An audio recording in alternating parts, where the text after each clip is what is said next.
the idea of humility is a false idea, just like all ideas, and it's kind of like the acceptance. Thou must accept that things are impermanent. Well, let's compare that to humility. I mean, um, humility only exists because one has not seen reality. So every attempt to be humble is false. It is a charade. Okay. When someone, so basically humility says this, okay, you think you're great, you think that you're this, you think that you're that, but you should tone that down and not express it so much because that doesn't look nice. Okay? That's humility. All right? Now, but the truth is that if that same person who thought he was so great and so forth, if he saw the reality of things, and if he saw how much he doesn't know, not by humility, but by actual, if he recognized that I know a drop, I know it very well, but still, I know a drop, and there's an ocean that I don't know, he would not have to resort to humility. It would be a natural realization of ignorance. There would be no humility. Yeah, the real humility is a byproduct of understanding. It's not something to be sought directly. Absolutely, but then there's no need to be humble, right? Yeah, that's right. Yeah, Humble is right. trying to show that you're less than you believe yourself to be for a social construct purpose.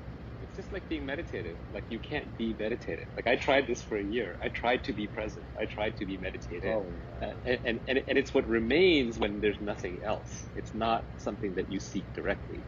that's right.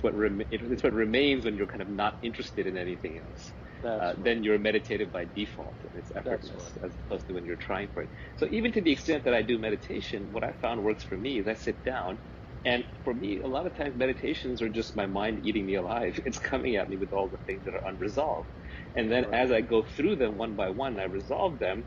Then for a little bit of time, my mind is clear because I've resolved the things that it wanted to fight about. And that's, there I get maybe a taste of meditation. But here's But my it's not question to you. not something I You can seek directly. Yeah. you started that statement with what works for me. Okay, so when you go and you try to open a door with you have a bunch of keys, and you take one of the keys and that key doesn't work. So that means, what does it mean it didn't work? That means the door wasn't unlocked. That's what that means. And then another key does work. What do you mean by work? Well, that means it worked because it unlocked the door. So then there was a direct intention there, the arbitrator being, did the door unlock or did it not? So the Hmm. question here is, when you started the meditation, when you started the explanation with what works for me, what is the arbitrator? What works to do what? What is the goal? I mean, the goal. So yeah, maybe this is I'm walking into a trap here, but I don't care. You don't judge. The goal is to have a clear mind, right? Okay, Which yeah, and is it a goal unto itself? Actually, why not? Because when I have a clear mind, what ends up with freedom, bliss, joy, peace, equanimity, whatever you call it, it's a good feeling. It just I means you're in the understand. moment. You're not worried about anything. You're freed from anxiety. You're freed from the future, Totally. which is my demon. So that's to me is useful. The Okay. problem with meditation is that it's not permanent, right? Yes. Yes. But what it does give me, it gives me an hour a day by myself to work through my thoughts. Yes. And it gives me an hour a day of as an introvert, when I'm surrounded by kids and family and work and media and entertainment and all the distractions of modern society. It gives me an hour to just introspect. So I don't think there's any such thing as a good or a bad time spent alone with your eyes closed, right? Whether it's blissful and joyous and peaceful, whether it's meditative, or whether it's just your mind's eating you alive and you're battling with it, trying to figure things out. As long as you're engaging in self-examination, it's all good. So this is what I'll say to that. There's no right or wrong. There's no you should meditate or you shouldn't meditate. There's no rules here. Okay. Um, I approach things from the standpoint of understanding. You know. Uh, so what I will say is this: what to me, what meditation is an exercise in management.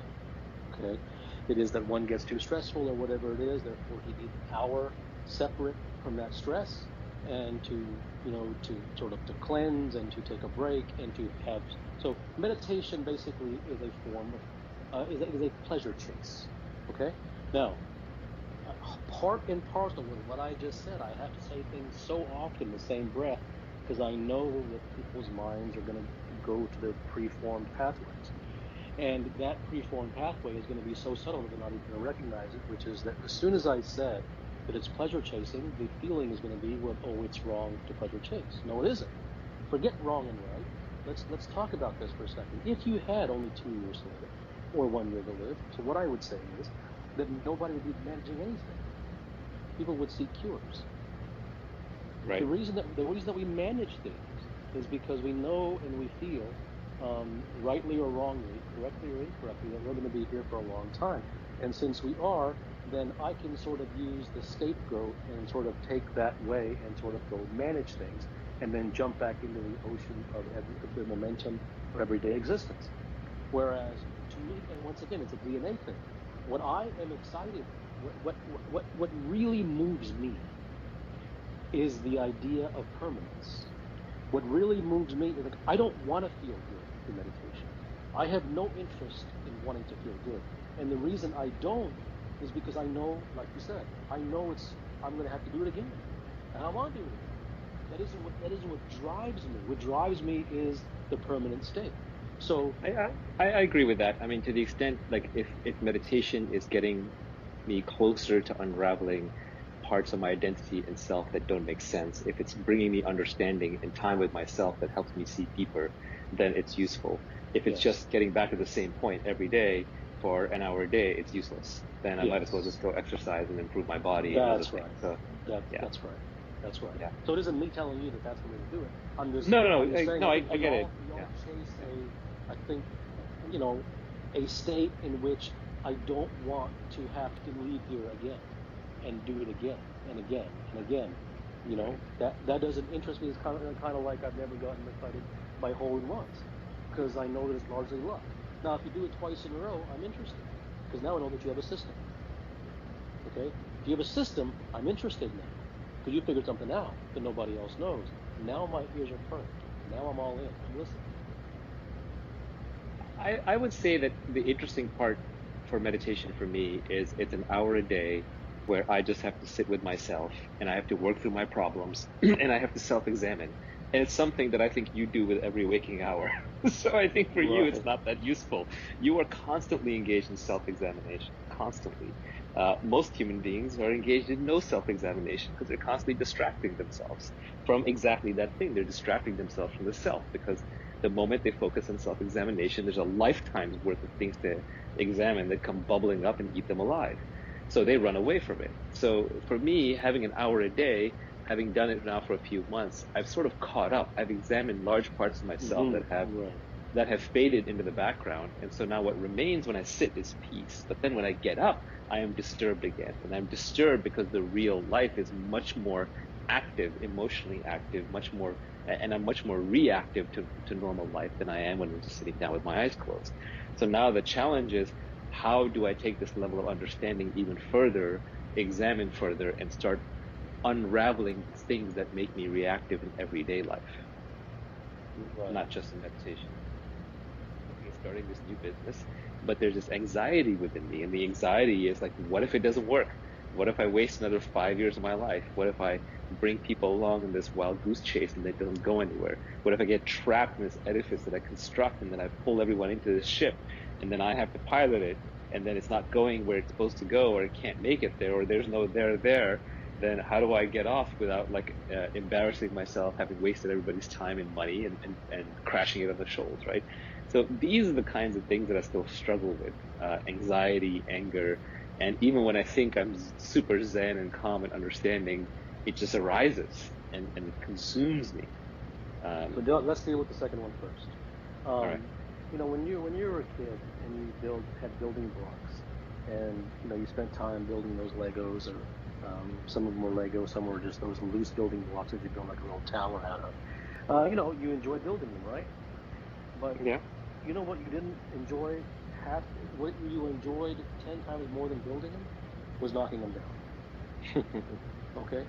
So what I would say is that as perverse as it may sound, uh, I think that there is definitely a greater joy in destroying something than creating it.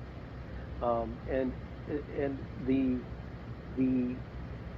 the key there is not having something destroyed while you are trying to make it better, but consciously by your choice destroying it. Now, that same building that you had made when there was a kid, and your brother came and knocked it down, well, that's just absolutely not. Then you were Right, going to that's go war. after him. That's Right, right. But because it wasn't your choice. Now you were going to knock it down anyways, but right. that didn't matter, right? That was your building to knock down. Okay. I think it's the same thing here. The biggest problem and the biggest imprisonment with success and creation and art and whatever it may be is ownership. Ownership is a huge problem because whenever there's ownership, then what you're actually building is a self-image. You're building a self-image along at the same time that you're building the company, and and that self-image is going to pop sooner or later. So the ultimate way in which to create something is to do it under the umbrella of self-forgetfulness, because then you're really free.